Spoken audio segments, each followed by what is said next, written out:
우리가 읽은 이 하나님의 말씀의 본문을 조금 검토를 해야 합니다. 이 분위기를 좀 봅시다. 어떤 분위기에서 주님이 이런 말씀을 하셨는가 하는 것을 우리가 다시 한번 좀 정리를 해볼 필요가 있습니다. 지금 초막절을 이스라엘 백성들이 지키고 있습니다. 일주일 동안 계속되는 이 절기입니다. 마지막 날이 되었습니다. 8회차가 되었습니다. 성전에서 거창한 제사를 지내며 이제 의식을 끝마무리하는 단계에 와 있는데, 이때 하얀 성복을 입은 제사장들이 성전에서 나와가지고 언덕으로 꼬불꼬불 뻗어있는 돌길을 따라서 실로암 못에까지 갑니다. 그리고 그 실로암 못에 이르러서는 황금으로 만든 물통에다가 그 못에 있는 물을 가득히 채워가지고 다시 그 예루살렘 성전 제단 앞으로 올라옵니다. 물을 가지고 온 제사장들이 제단을 7번 돌면서 여호와여 구하옵나니 이제 구원하소서, 여호와여 구하옵나니 이제 형통케 하옵소서. 시편 118편 25절의 말씀을 가지고 하나님 앞에 기도와 찬양을 드립니다. 그리고는 기러운 물을 제단에 붓습니다. 이럴 때 그 주변에서 모여 함께 예배드리며 그 의식을 지켜보던 성도들이, 하나님의 백성들이 하나님을 찬양합니다. 그 분위기를 여러분이 대충 그려볼 수 있겠죠? 모든 사람들이 찬양을 하고 이제는 마지막 제사를 드릴 때 그 찬양하는 예배자 군중 가운데서 큰 외치는 소리가 들렸습니다. 누구든지 목마르거든 내게로 와서 마시라. 나를 믿는 자는 성경의 이름과 같이 그 배에서 생수의 강이 흘러내리리라. 그 소리가 들렸습니다. 얼마나 장엄한 메시지입니까? 얼마나 오랫동안 인류가 기다리던 복음입니까? 그 자리에는 하나님이 사람이 되셔서 서 계셨습니다. 예수 그리스도였습니다. 제사장이 실로암 못에 가서 기러온 생수, 하나님의 제단에 붓는 그 생수는 옛날 이스라엘 백성이 광야에서 고달픈 40년 생활을 할 때 목마를 때마다 하나님께서 반석을 쳐서 마시게 하던 그 생수를 상징하는 물이었습니다. 이제 예수님은 말합니다. 생수를 내던 반석이 여기 있노라. 내가 너희에게 생수를 주겠노라. 그러므로 목마르거든 내게로 와서 마셔라. 그렇게 외치는 것입니다. 이사야는 예수님을 두고 예언하면서 이렇게 외쳤죠. 목마른 자들아 물로 나오라 그랬죠. 그러나 예수님은 목마르거든 내게로 나오라 그럽니다. 왜 그렇습니까? 이사야가 외치던 그 물이 바로 예수 그리스도요. 그 생수가 바로 예수님이요. 그 반석이 예수님이기 때문에 예수님은 내게로 나오라고 말합니다. 여러분, 이 세상 사람 가운데서 이처럼 장엄하고 분명한 메시지를 가지고 사람들을 초청한 분이 누가 있습니까? 예수 그리스도 외에 누가 있느냐고요. 누가 목마른 인생들에게 나오면 그 목마름을 해결시켜 주겠다고 자신 있게 외친 사람이 있어요. 예수님 외에는 아무도 없습니다. 우리는 각자 이 말씀을 앞에 놓고 좀 물어야 되겠습니다. 이 가운데 아직도 예수님을 믿지는 않습니다만 예배에 나왔고 또 예수님을 믿어보겠다는 마음을 가지고 계시는 형제자매들 계십니까? 이런 분들은 이렇게 물어보시죠. 자기 자신에게 물으시라고요. 자, 내가 예수 믿으면 정말로 내 배에서 성령이 생수의 강처럼 흐르겠는가? 정말 그럴 수 있을까? 한번 물어보세요. 그렇다면 내가 예수 믿어야지 하는 생각이 여러분 마음에서 일어난다면 오늘 큰 복을 받고 돌아갈 것입니다. 또 이미 예수 믿고 우리가 하나님 앞에 경배와 찬양을 드리러 나온 거룩한 백성이라고 스스로 자부한다면 이렇게 물으시기 바랍니다. 정말 내 배에는 성령께서 생수의 강이 되어 흐르고 있는가? 정말 흐르고 있는가? 물어야죠. 솔직히 이야기해서 주님의 이 말씀을 우리가 읽을 때마다 상반된 두 가지 반응이 자주 일어납니다. 하나는 환상적인 반응입니다. 환상적으로 이 말씀을 생각하는 것입니다. 이건 남의 일로 생각하는 거예요. 배에서 생수에 강이 돼서 흘러내린다. 와, 대단한 건데, 대단한데, 이놈은 내 같은 사람하고는 관계가 없는 이야기야. 마치 딴 세상의 일을 생각하는 것처럼 환상을 가지는 사람이 있어요. 그리고 이와 같은 일이 실제로 일어나는 사람은 모든 욕망, 모든 갈증, 모든 불만이 완전히 사라져버린 천사가 되는 것처럼 환상을 가집니다. 이런 생각을 가지고 이 본문 읽으면 안 됩니다. 잘못 생각하는 거예요. 또 우리는 가끔 당혹감을 느낍니다. 이야, 성령 받으면 배에서 생수의 강이 흘러내린다는데 나는 아직도 그렇게 말을 할 수가 없어. 나는 아직도 목이 말라. 갖고 싶은 것도 많고 즐기고 싶은 것도 많은 사람이야. 내 안에 생수가 흐른다고 말하는 것은 너무 과장된 표현이야. 이러면서 그냥 기가 죽어버리는 것입니다. 그리고 당혹해하는 것입니다. 이것도 바른 자세가 아닙니다. 환상적인 생각을 하는 것이나 당혹해가지고 좌절하는 것이나 어느 것 하나 주님께서 말씀하시는 이 진리 앞으로 나아오는 사람의 태도가 아닙니다. 이제 우리 조금 구체적으로 검토를 좀 해볼 수 있기를 바랍니다. 여러분, 제 말씀이 여러분 귀에 들어옵니까? 제 말씀이 아니죠. 주님의 말씀이 여러분의 마음에 들어옵니까? 들어오면 귀담아 들으세요. 안 들어옵니까? 기도하세요. 성령께서 여러분을 도와주실 것입니다. 문제는 성령이 내 배에서 흐르는 것을 설명하는 게 아니고 실제로 내 안에서 성령이 생수의 강처럼 흐르고 있다는 사실을 확인하는 것이고, 또 그것이 미진하다면 풍성하게 소리를 내면서 성령이 나를 통해서 흘러내리는 역사를 우리가 이 시간에 은혜로 받고 돌아가야 합니다. 이런 은혜 주시기를 바랍니다. 지난 금요일날 제가 기독장병 연합수련회 설교를 다녀왔어요. 우리 한국 3군을 통틀어서 약 30만 명이 예수 믿는 기독교인으로 통계가 되어 있는데 그 가운데서 한 7천 명이 모였어요. 가족들하고. 얼마나 뜨거운지. 아멘 소리가 얼마나 큰지. 꼭 길들여 놓은 망아지 같아. 와, 그런데 그게 길이 들어서 그러는 거 아니에요? 그 젊은 사병들이 무슨 뭐 대단해가 아멘 아멘 하겠어. 마음이 뜨거우니까 아멘 하고 뭔가 은혜를 받으니까 아멘 하는 거지. 그 애들 길들인다고 아멘 아멘 할 것 같아요? 내 놀랬어요. 우리나라 국군들이 기독 장병들이 그 정도인지 내 몰랐다고. 사성 장군으로부터 말단 군종 2등병까지 와 앉아 있어요. 놀랬어요, 나. 그런데 여러분, 오늘날 사랑의 교회에서 이처럼 은혜 받고 참 하나님의 놀라운 사랑을 받고 있으면서도 날마다 아멘 하라면 다 죽어가는 기죽은 소리. 아멘. 옆에 있는 사람 아멘 하면 슬슬 입이나 움직이고. 그렇게 매가리가 없어가지고 무슨 세상을 삽니까, 여러분? 그런 사람의 입에, 마음에 무슨 생수가 흘러요. 똑똑 물방울도 안 떨어지겠다, 내가 볼 때. 안 그래요? 자, 한번 봅시다. 예수님께서 누구든지 목마르거든 내게로 와서 마시라고 그럽니다. 참 이상한 말씀을 하시는 것 같아요. 왜 그런가 하면 세상에 목말라 하지 아니하는 사람이 어디 있습니까? 사랑에 목말라 하고 돈에 목말라 하고 명예에 목말라 하고 오래 살고 싶어 목말라 하고, 또 좀 고상한 사람은 진리가 무엇이냐를 찾느라고 목말라 하고, 다들 목이 말라가지고 헉헉거립니까? 이 세상에 목이 안 마른 사람이 어디 있어요? 그럼에도 주님은 뭐라고 그래요? 누구든지 목마르거든 나오라고 그럽니다. 그러니까 마치 목마른 사람이 그다지 많지 않고 개중에 목마른 사람이 간혹 있을지 모르니까 그 사람은 내게 나오라 하는 것처럼 들립니다. 참 이상하게 들려요. 우리가 경험적으로 잘 아는 바와 같이 사람은 예외 없이 본능적으로 강렬한 갈증을 갖고 있습니다. 그 갈증을 바울은 에베소 2장 3절에서 아주 분명하게 정의를 하고 있습니다. 무슨 갈증이냐?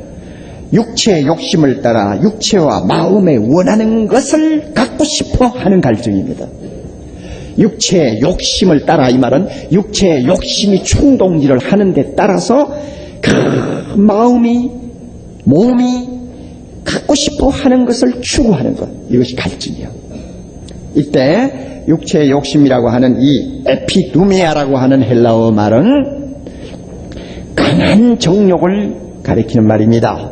도무지 끌 수 없는 정욕의 불길, 끌 수 없는 정욕의 욕구, 이것을 에피두미아라고 부릅니다.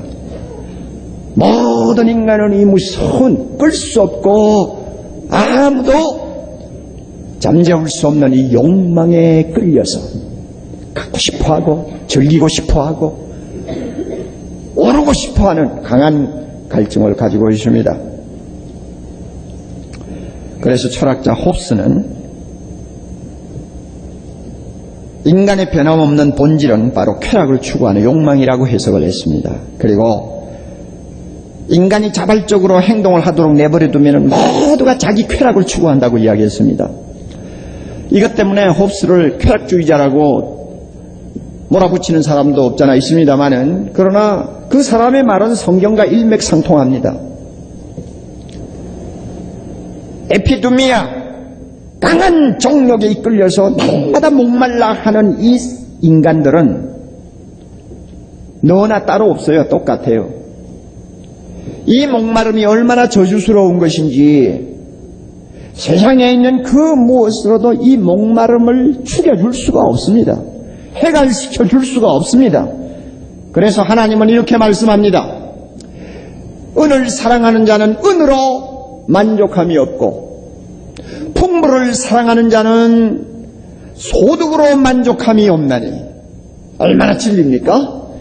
은을 사랑하는 자, 돈, 날마다 뭔가 많이 갖기를 원하는 사람, 거기에 온통 마음을 다 바쳐서 갖고 또 갖고 또 갖고 쌓고 또 쌓기를 원하지만은 결국 그 사람 그 쌓은 것으로 만족하지 못한다. 그 목마름은 한이 없어요. 이 세상에 그 무엇도 채워줄 수가 없어요. 그러므로 전도서 5장 10절에 결론을 짓습니다. 이것도 다 같이 따라서요. 헛되도다. 헛되도다. 재산이 많은 어떤 사람이 신문에 이런 광고를 냈다고 합니다. 누구든지 자기 인생을 정말 만족하다고 자신하는 사람은, 그리고 그 만족하다는 사실을 증명할 수 있는 사람은 $10,000를 상금으로 주겠다 하는 광고를 냈습니다. 수백 명의 사람들이 정해진 날이 되자 몰려왔습니다. 그리고는 얼마나 자기가 행복하고 만족스러운 삶을 사는지를 이제 증명을 합니다. 어떤 사람은 자기 직업이 너무 만족스럽고 행복스러워서 이 세상에 이제 더 이상 불만이 없다고 털어놓습니다. 또 어떤 사람은 자기가 함께 사는 아내는 이상적인 아내, 어느 것 하나 흠을 잡을 수 없는 자기 마음에 꼭 드는 아내, 그렇기 때문에 그 아내만 있으면 이 세상에 부러울 것이 하나도 없는 사람이라고 자기는 이야기를 합니다. 어떤 사람은 유명한 학교에서 권위 있는 학위를 받아서 지금 자기는 대만족하고 있다고 설명을 합니다. 뭐 이런 이유 저런 이유를 가지고 와서 자기가 세상에서 가장 행복하고 만족스럽다는 것을 증명을 했습니다만은 응모자 가운데서 광고주가 던지는 광고주가 약속한 $10,000를 상금으로 받은 사람은 하나도 없었습니다. 이유를 알아본 적 간단했어요. 사람을 면접하는 광고주가 마지막으로 던지는 질문이 하나 있었습니다. 그러나 그 질문에 한 사람도 대답을 못했습니다. 자, 광고주가 이런 질문을 했습니다. 당신이 정말 그렇게 만족스럽게 인생을 살고 있다면 왜 내가 주겠다는 $10,000가 욕심이 나서 이렇게 찾아왔습니까? 따지고 보면 자기 모순이죠. 그렇죠? 그렇게 만족스럽다면 $10,000도 눈에 안 들어와야죠. 인간은 똑같아요. 모두가 목말라 합니다. 그럼 왜 목말라 할까? 모두가 죄로 부패한 본성을 가지고 세상에 태어나기 때문에 그렇습니다. 이것이 성경의 대답입니다. 이 부패성은 육신의 욕심을 자극해가지고 이 무서운 정욕을 통해서 찾고 싶고 갖고 싶고 즐기고 싶고 높아지고 싶고 공격하고 싶어하는 갈증을 유발하는 것입니다. 이런 갈증의 뿌리에는 하나님을 거역하는 죄가 도사리고 있습니다. 하나님을 거역하고 하나님으로부터 멀리 도망가 있기 때문에 일어나는 증세라는 것을 우리는 알아야 됩니다. 이런 의미에서 인간의 갈증은 영적인 것입니다. 영적인 문제입니다. 사람들은 본질상 하나님을 좋아하지 않습니다. 하나님을 찾지도 않습니다. 그러므로 자기 안에 입을 벌리고 항상 다오다오하는 이 갈증이 자기 마음에 하나님을 몰아내버렸기 때문에 하나님이 계시지 않기 때문에 일어나는 갈증이라는 사실도 인정을 하려고 하지 않습니다. 아무도 그것을 인정하지 않아요. 그만큼 인간은 본질상 타락했고 부패했습니다.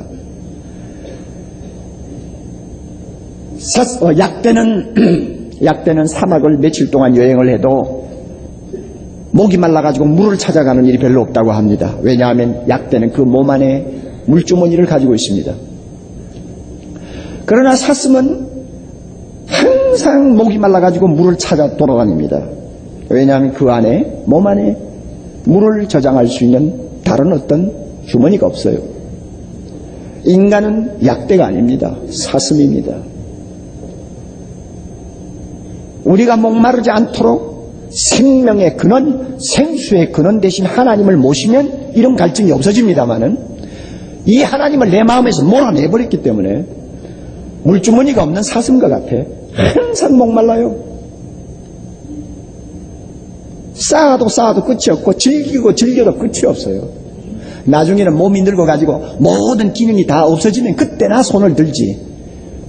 그 다음은 그때까지 끝이 없어요. 그것도 몸 건강하니까 90이 되어도 여전히 목말라 하는 사람 너무 많이 봤어. 나는. 이런 사람들에게 천사를 동원해서 하나님이 목마른 자는 나오라고 해도 그 말이 귀에 들어가겠어요? 안 들어갑니다.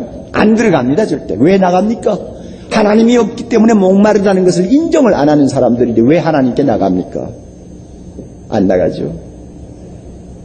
그럼에도 불구하고 예수님은 누구든지 목마르거든 자기에게 나오라고 말합니다. 누가 그 음성을 들을 수 있습니까? 목마른 세상 사람들이 다 들을 수 있습니까? 천만에요. 절대 다 듣지 않습니다. 누구든지만 듣습니다. 누구든지는 소수입니다. 누구든지는 특별한 사람들입니다. 누구든지는 한정된 사람들입니다. 그 사람들만 목마르거든 내게로 와서 마시라고 하는 주님의 음성이 귀에 들어옵니다. 그렇기 때문에 누구든지라고 하시는 거예요. 그럼 이 누구든지가 누굽니까?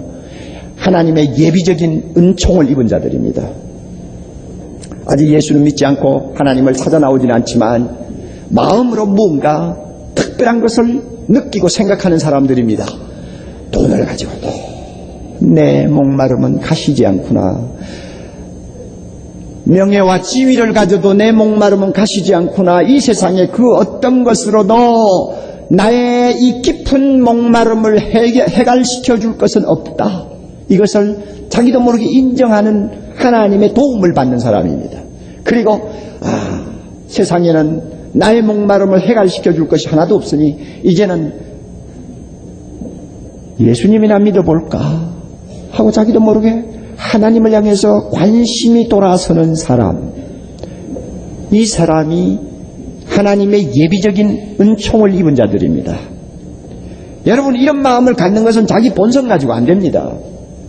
하나님께서 은혜의 호를 가지고 그를 툭툭 쳐야 그런 생각이 나게 되어 있습니다. 이것을 예비적인 은총이라고 말합니다. 하나님이 미리 정지작업을 하는 은혜입니다. 이 은혜를 받은 자만이 누구든지 목마르거든 내게로 오라 할 때 그 주님의 음성이 다 위에 들어오는 것입니다. 아무나 들어오는 건 아닙니다. 그래서 이런 사람을 성경은 일컬어서 선택된 자들이라고 합니다. 은총을 입은 자들이라고 합니다. 긍휼을 입은 자라고 합니다. 예수님은 6장 37절에서 아버지께서 내게 주신 자라고 말을 합니다. 이런 사람들만 오라고 하시는 주의 음성이 귀에 들어오는 것입니다. 이 사람들이 누구든지입니다. 아멘. 여러분, 우리는 이 누구든지에 포함이 되어 있음을 하나님께 감사하시기 바랍니다. 주님께서 예비적인 은혜를 통해서 주의 음성이 내 귀에 들어오도록 해주시지 않았다면 아무리 목이 말라서 삐뚤어지고 혀가 나와도 예수 찾을 생각 안 했을 것입니다. 그렇죠? 이제 우리에게 중요한 사실이 남아 있습니다. 그러면 우리는 어디까지 와 있느냐? 이제 우리는 하나님의 은총으로 예수를 믿고 주님 앞에 나는 목마릅니다. 이제 목마르오니 주님 찾아갑니다 하고 나왔어요. 그럼 우리는 어디까지 나와 있죠? 우리는 예수를 믿습니다. 할렐루야. 우리는 성령을 받았습니다. 아멘. 우리는 성령의 생수를 마셨습니다. 왜냐? 믿는 자에게 그 생수를 주신다고 하셨으니까 우리는 마셨습니다. 여기까지 왔어요. 그러나 여러분 기억하십시오. 이건 어디까지나 예수님의 초청의 전 단계에 지나지 않는다는 것, 제1단계에 지나지 않는다는 것을 우리가 알아야 됩니다. 불행하게도 많은 성도들이 이 자리에서 머물러 있어요. 그 이상을 가지 않고 있어요. 두 번째 단계가 있습니다. 그게 뭐냐 하면 나를 믿는 자는 그 배에서 다같이 생수의 강이 흘러내리리라. 하나님의 성령이 내 안에서 생수의 강이 되어 흐르는 단계가 기다리고 있어요. 이게 2단계입니다. 그런데 많은 사람들이 예수 믿고 성령을 받고 성령의 사람이 된 그 자리에서만 머물러 있고 그 성령이 내 안에서 생수의 강이 흘러넘치듯이 흘러넘치는 은혜를 아직도 모른 채 신앙생활을 하고 있습니다. 이제 이것을 우리가 뛰어넘어야 합니다. 여러분, 하나님의 궁전에 초대받은 우리가 아페타이저만 먹고 일어서서 되겠어요? 어떤 분들 보면은 처음에 입맛 나라고 갖다주는 몇 가지 접시를 너무너무 많이 전부 다 쓸어 먹어가지고 나중에 정찬이 나오면 제대로 손을 못 대는 사람이 있죠. 하나님의 궁전에 우리가 왔는데 왜 아페타이저만 먹어요? 정찬도 먹어야죠. 왜 우리가 예수 믿고 성령만 받고 가만히 있어야 돼요? 성령이 신의 물처럼 흐르는 은혜도 우리가 날마다 체험하면서 사는 복을 누려야 하지 않겠습니까? 우리 모두 그렇게 돼야 됩니다. 자, 그렇게 하려면 어떻게 해야 할까요? 우선 여러분, 내가 과연 성령을 모시고 살고 그 성령이 내 안에서 생수의 강이 되어서 흐르고 있는가를 한번 점검해 봅시다. 내가 지금 그런 은혜까지 들어와 있는지 아직 들어오지 못했는지 우리 한번 점검을 해보자고요. 몇 가지 제가 한번 이야기를 해볼 테니까 스스로 한번 자신에게 적용을 해보세요. 비디오로 예배드리는 우리 형제자매들 한번 제 이야기를 들어보시고 여러분에게도 사실이 제가 이야기하는 대로 수긍해 갈 만한 사실이면 여러분은 먼저 하나님께 감사하시기를 바랍니다. 예수를 만난 다음에 나도 모르는 마음에 만족감이 있습니까? 대청봉을 이른 아침에 올라간 사람들이 꼭대기에 딱 도달하면 바위 위에나 아니면은 평지에 덜썩 주저앉습니다. 그리고 짊어지고 올라갔던 배낭 옆에 딱 던져놓고 세상의 모든 것을 다 소유한 사람처럼 모든 것을 다 얻은 사람처럼 대만족해가지고 눈앞에 펼쳐지는 전경에 취합니다. 운해가 골짝골짝에 부딪히면서 자연을 완전히 마치 수채화처럼 바꾸어 놓았습니다. 탁 트인 동해바다 그리고 아름답게 핀 철쭉꽃 보면서 이제는 더 올라갈 욕망도 없고 이제는 더 무엇을 갖고 싶다는 생각도 없고 뭔가 마음이 푸근하고 만족스러워서 하염없이 내려다보고 있는 남녀들이 그 꼭대기에 많이 있습니다. 예수 믿고 이런 여러분 만족감, 평안함, 고요함, 여유 이런 것을 여러분이 가지고 계십니까? 예수 믿은 다음에 예수님 만나고 나니까 그동안 내 마음에서 갖고 싶다, 즐기고 싶다 하는 욕심 때문에 바람잘 날이 없던 내 마음에 정말 신비스러운 어떤 고요가 항상 깃들고 있습니까? 이런 심리적인 느낌이 여러분에게 있고 또 사실이 그렇다고 한다면 여러분 확신하십시오. 내 안에 성령이 강이 되어 흐르고 있습니다. 아멘. 성령이 강줄기가 되어서 내 안에서 사막과 같은 내 마음을 낙원으로 바꾸어 주시는 이와 같은 은혜가 없으면 절대 그런 고요함, 자족함, 만족감이 내 마음에 자리를 잡을 수가 없습니다. 예수 만나고 나니까 대청봉에 다 올라가서 주저앉은 사람과 비슷해. 이제는 찾을 것 다 찾았고 내가 추구하던 것이 다 이제는 충족된 사람처럼 평안하고 자족스럽고 고요하고 기쁘고 감격스럽고 이런 감정이 항상 내 마음에 꽃처럼 자리를 잡고 있다면 그 사람의 마음에는 성령의 큰 강이 흐르고 있는 것입니다. 복음을 전하고 싶어하는 뜨거운 어떤 갈망이 마음에 있습니까? 주님을 위해서 내 몸 늙기 전에 헌신하고 싶어하는 열정이 우리 마음에서 자주자주 일어납니까? 살기에 지치고 어려운 일을 만날 때마다 오른손을 붙들고 일으켜주시는 주님의 그 놀라운 은혜를 체험합니까? 그리고 나를 통해서 주님이 뭔가 일하고 계신다는 것을 여기저기서 우리가 확인할 수 있습니까? 만약에 이와 같은 증거들이 여러분에게 있다면 여러분 믿으시기 바랍니다. 여러분의 마음에는 성령의 생수의 강이 흐르고 있습니다. 할렐루야! 흐르고 있습니다. 우리 교회 안에 이런 분들이 많다고 저는 항상 생각합니다. 그러나 나는 아직도 그렇다고 말을 할 수가 없어. 아니야. 아멘이 안 나와. 나는 아직 아멘이 안 나와. 여러분 그런 분도 있어요. 예, 그런 분도 있고 또 그럴 수밖에 없는 분들이 있습니다. 이런 분들에게 제가 꼭 부탁합니다. 하나님의 말씀입니다. 순종하세요. 3가지. 꼭 여러분이 3가지 꼭 실천하세요. 그러면 여러분의 가슴 속에 여러분의 배에서 성령이 생수의 강이 되어 흐를 것입니다. 우선 먼저 내 안에는 이미 성령의 강이 흐르고 있다는 것을 여러분이 인정하시기 바랍니다. 여러분 말씀을 한번 주의해 보세요. 오늘 우리가 읽은 이 말씀 보면 생수의 강이 흘러내릴 사람이 누굽니까? 38절 보면 나를 믿는 자 아닙니까? 나를 믿는 자요. 이건 뭐 특별한 사람을 가리키는 것이 아닙니다. 그리고 39절 보면 자, 이렇게 생수의 강이 흘러내릴 사람은 예수님을 믿는 자가 받을 성령을 가리켜 말씀하신 것이라고 말했습니다. 뭐 특별한 사람이 아니에요. 뭐 별나게 체험하는 사람 아닙니다. 또 뭐 남다른 소명을 가지고 저 아프리카를 달려가는 사람을 이야기하는 것 아닙니다. 평범하게 예수 믿고 주님 앞으로 나오는 모든 사람에게 주님이 약속하신 말씀입니다. 그러므로 여러분 환상을 다시 한번 부탁합니다. 버리세요. 솔직히 성령이 우리 안에서 생수의 강이 되어 흐르는 사람은 마치 누구와 같으냐. 수가성 여인이 우물가에서 예수님을 만나자마자 물동이를 집어던지고 동네로 달려들어가서 만나는 사람마다 붙들고 내가 만난 예수 좀 찾아와 보라고, 내가 만난 예수 좀 만나보라고, 예수 그분 좀 만나보라, 그분이 예수 하나님의 아들이라고 소리치지 않아요?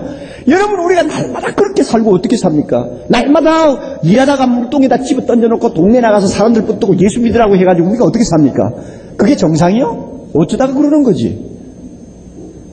그런데 날마다 그렇게 하는 것이 성령께서 배 안에서 생수의 강이 되어 흐르는 것처럼 환상을 갖지 말라 말이에요. 뭐 특별한 사람에게나 있는 것처럼. 여러분 삭개오처럼 아이고 예수 만나고 나서 너무 기뻐가지고 성령이 막 그의 마음에 흐르지 않습니까? 날마다 재산 반을 나누어 갈라가지고 막 가난한 사람에게 날마다 돌아다니면서 나누어준다. 여러분 그것도 하루 이틀이지 날마다 어떻게 그렇게 하고 살겠어? 안 그래요?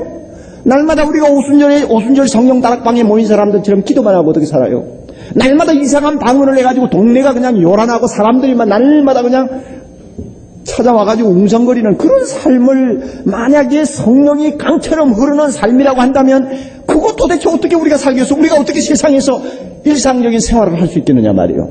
주님께서 그런 특별한 경우를 이야기하는 것 아니에요. 지금 여기서는. 그러므로 환상을 버려요. 이미 내가 예수 믿습니까? 내 안에 주님이 성령 주셨습니다. 아멘. 성령이 내 마음에 계십니다. 믿습니까? 답답해. 좀 크게 대답해요. 믿습니까 여러분? 아멘. 이건 믿으라 말이요. 그 성령이 내 마음에 들어와 계시면 그분은 강이 되어 흐르는 분입니다. 그걸 믿으세요. 믿고 들어와야 돼요. 여러분의 느낌을 자꾸 내세우면 안 됩니다. 뭐 나는 느낌이 그렇게 안 드는데 여러분의 느낌이 믿을만 합니까? 아니면 예수님의 약속이 믿을만 합니까? 대답하세요. 어느 쪽이요? 무슨 느낌이 믿을만 하다고 날마다 느낌에다가 목을 매달아요? 그놈의 느낌. 아침 다르고 저녁 다르고. 그놈의 느낌. 그게 무슨 대단하다고 느낌 합니까? 느낌 보지 말고 주님이 이렇게 말씀하셨으니 내가 이제 주님에게 왔지 않느냐, 주님을 믿지 않느냐, 그렇다면 주님은 나에게 성령 주셨다, 그 성령은 내 배에서 생수의 강이 되어 흐른다고 말씀하셨다, 주여 믿습니다, 이렇게 하시라고 말해요. 믿음이 없이는 아무것도 안 됩니다. 믿지 않는 자에게는 어떤 일도 일어나지 않습니다. 네. 두 번째로 순종해야 합니다. 성령의 음성에 순종하세요. 성령이 우리 마음에 계시기 때문에 항상 우리에게 속삭이고 우리를 향해서 탄식하시고 교훈하시고 책망하십니다. 성령께서 말씀을 가지고 우리를 책망하시고 우리에게 요구하시고 권면하십니다. 이럴 때 우리가 들어야 합니다. 많은 경우에 보면 성령을 받지 못해서 성령이 강물처럼 흐르지 않는 것이 아니라 성령을 모시고 있으면서도 성령의 말씀의 음성에 순종을 안 하기 때문에 성령이 강처럼 역사를 하지 않습니다. 이게 보통 문제가 아니에요. 복음을 너 직장에 있는 사람에게 좀 전해봐라 하는 음성이 날마다 자주자주 들리는데도 끝까지 안 합니다. 안 해요. 욕심 부리지 마. 하나님의 자녀는 그렇게 하면 안 돼. 욕심내지 마 하는데도 다 무시해버리고 욕심내고 덥석덥석 손을 잡다가 나중에는 집안이 뿌리채 뽑힙니다. 그렇잖아요. 젊음을 낭비하지 말고 주를 위해서 어떻게 살 것인지 깊이 생각하고 준비해라 하는데도 눈만 뜨면 어떻게 즐길까, 오늘 어디 갈까, 오늘 어떤 여자하고 만날까, 다 그런 생각만 하고 앉아있어. 자, 이건 내 마음에 있는 성령의 속삭임을 자꾸 부정하는 것입니다. 이런 불순종이 우리 마음에 있으면 성령이 우리의 내면에서 강이 되어 흐르지를 못합니다. 우리에게는 자유가 있습니다. 갈라디아 5장에서 이야기한 것처럼 육신의 정욕을 따를 자유가 있고 성령의 소욕을 따를 자유가 있습니다. 예수 믿기 전에는 이 자유가 없었습니다. 예수 믿기 전에는 우리는 눈만 뜨면 정욕에게 끌려다니는 노예였습니다. 그러나 예수 믿은 다음에는 선택의 자유가 우리에게 주어졌다고 말합니다. 형제들아, 너희가 자유를 위하여 부르심을 입었으니 그러나 그 자유로 육체의 기회를 삼지 말라 그랬죠. 갈라디아 5장 13절입니다. 이렇게 우리에게 자유가 주어졌어요. 그러므로 다시 주님은 말씀합니다. 성령을 쫓아 행하라. 그리하면 육체의 소욕을 이루지 아니하리라. 성령을 쫓아 행하라. 그 말은 성령으로 살라. 성령으로 순종하라. 그리하면 육체의 욕심을 기쁘게 하지 아니하리라. 그렇게 말합니다. 선택하면 돼요. 순종하면 돼요. 순종하면 됩니다. 그럼에도 불구하고 우리가 고의로 순종 안 합니다. 그리고는 인간은 약하기 때문에 육신이 연약하여 하고 변명을 늘어놓습니다. 이런 생활을 계속하면요, 성령이 우리 마음에서 강처럼 흐르는 놀라운 체험과 능력을 맛볼 수가 없습니다. 순종하세요. 최수종이라고 하는 탤런트. 예. 그 사람이 쓴 수기를 제가 읽어보면서 참 공감을 했어요. 집안이 부도가 나가지고 엉망이 되었을 때 그는 하나님을 한때는 원망했지만 어머니의 기도에 감동받아서 그는 터미널에서 새우잠을 자면서 하나님 앞에 이렇게 기도했습니다. 하나님, 나에게 돈을 주시고 나에게 모든 생활을 다시 돌려주시면 주의 이름으로 가난한 자를 위해서 봉사하고 그들을 위해서 사랑으로 참 내 것을 나누어주는 삶을 살겠습니다. 그렇게 기도했습니다. 그런데 참 기적적으로 KBS에 채용이 되어가지고 일약 유명 스타가 되어버렸죠. 그 사람이 스타가 된 다음에 돈이 굴러들어오고 명예가 굴러들어오고 많은 친구들이 주변에 주변에 많아지자 자기가 하나님 앞에 어떤 기도를 했는가를 점점 잊어버리고 가난한 자들에 대한 관심이 멀어졌습니다. 그가 이런 말을 했어요. 나를 알아주는 많은 사람들, 그들의 사랑, 허기를 채울 수 있는 돈, 무엇이나 원하는 것을 다 손에 넣을 수 있었습니다. 그러나 이상하리만큼 내게는 만족이 없었습니다. 화려한 연예계 생활의 외양만큼이나 내 내면의 생활도 기쁘고 만족을 느껴야 하는데 도무지 나는 만족할 수가 없었습니다. 명예와 돈을 향해 열심히 치다르면 치다를수록 그에 상응하는 허무와 뭔가 채워지지 않는 미진한 느낌을 떨쳐버릴 수가 없었습니다. 술의 힘을 빌려 취할 때까지 먹고 마셨지만 그것이 나의 갈증을 해소시켜주지 않았습니다. 그러던 어느 날 어머니가 기도하시는 모습을 보면서 드디어 정신을 차렸습니다. 내가 하나님 앞에 가난한 자를 위해서 일하겠다고 기도했고 내가 그렇게 성령의 은혜, 성령의 지시를 받았으면 순종해야 되는 내가 지금 순종하지 못했구나. 그걸 깨닫고는 드디어 이제는 생활 태도를 바꾸어서 가난한 자들을 위해서 자기 것을 나누어주는 삶으로 실천을 했습니다. 그랬더니 그가 이런 간증을 했습니다. 말씀에 순종하기로 결심하자 허전했던 내 마음은 기쁨으로 충만하게 되었습니다. 그제서야 진정한 기쁨과 감사를 맛보고 삶의 목표를 갖게 되었습니다. 여러분, 이게 남의 이야기여야 합니까? 별난 사람의 이야기여야 합니까? 아니요. 우리 모두의 간증이어야 합니다. 순종하십시오. 마음의 음성에 순종하세요. 틀림없이 성령이 강처럼 흐르는 놀라운 은혜를 여러분이 체험하게 될 것입니다. 순종하세요. 세 번째로 성령의 강물이 좀 더 힘있게 흐르기를 사모하십시오. 여러분, 성경을 보면은 성령을 비유하면서 웅덩이에 고여있는 물로 비유하는 성경을 본 일이 있습니까? 아마 하나도 못 찾을 것입니다. 성령은 살아계신 하나님의 영입니다. 성령은 솟는 물로 비유합니다. 흐르는 물로 비유합니다. 충만한 물로 비유합니다. 넘치는 물로 비유합니다. 능력으로 비유합니다. 어릴 때 시골에 살면서 맑은 물이 흐르고 있는 개울가에서 장난질을 많이 했죠. 친구들과 함께 지내면서 가재를 잡든지 아니면은 미역을 감든지 이렇게 장난을 하다가 나중에는 개울가에 있는 모래밭을 이렇게 손으로 파면서 그 물을 쭉 도랑이를 만들어 가지고 끌어가는 재미를 보면서 그 장난을 한 일이 많습니다.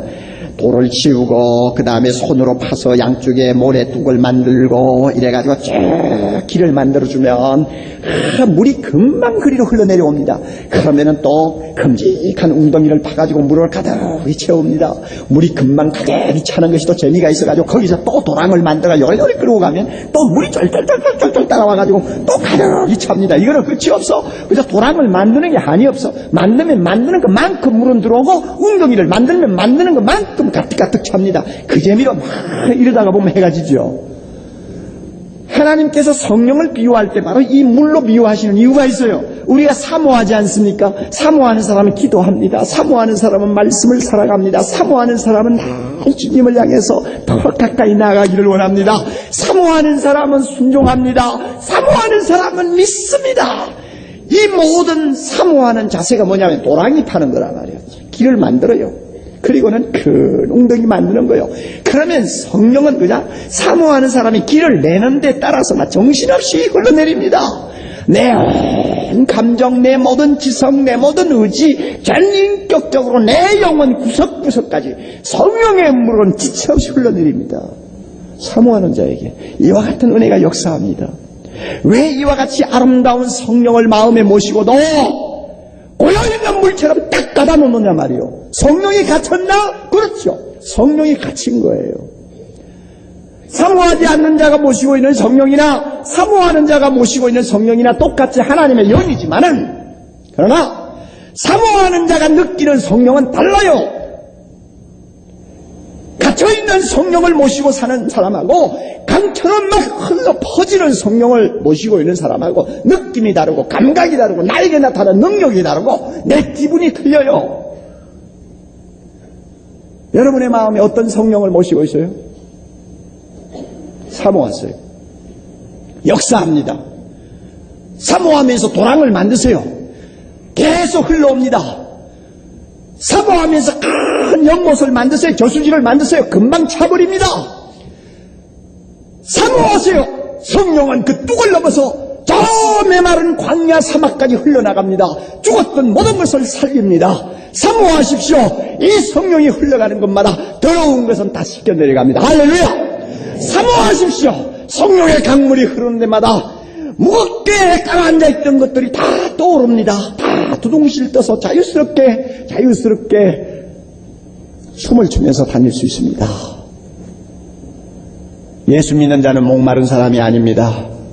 예수 믿는 사람은 이미 생수를 마시고 그 생수가 내 안에서 흘러넘치는 사람입니다. 우리를 통해서 아직도 목말라 하면서도 그 원인이 하나님을 떠났기 때문에 일어나는 갈증인 줄 모르고 있는 저 사람들에게 예수 그리스도를 통해서 누리는 이 축복이 무엇인가를 우리 모두가 전합시다. 보여줍시다. 느끼게 합시다. 그러면 하나님의 나라가 우리를 통해서도 힘있게 역사할 것입니다. 제가 기도하고 난 다음에 우리 박전도사님 나와서 찬양을 하나 인도하겠습니다. 기도한 다음에 찬양을 시작하면 헌금위원들은 그 자리에 일어나셔서 헌금을 받으십시오. 그리고 헌금을 우리는 주님께 드리면서 함께 찬양하는 시간 갖기를 바랍니다. 다 같이 기도하십시다. 거룩하신 하나님 아버지여, 우리에게 생수 대신 성령 주심을 감사합니다. 이 성령이 우리 안에서 생수의 강이 되어 흘러넘치게 하심을 감사합니다. 우리에게 더 믿음을 주시옵소서. 우리에게 더 순종할 수 있는 은혜를 주시옵소서. 우리에게 더 사모하는 뜨거운 마음을 주시옵소서. 그리하여 이 성령이 우리를 통하여 온 세상에 가득하도록 흘러넘치게 하옵소서. 예수님 이름으로 기도하옵나이다. 아멘.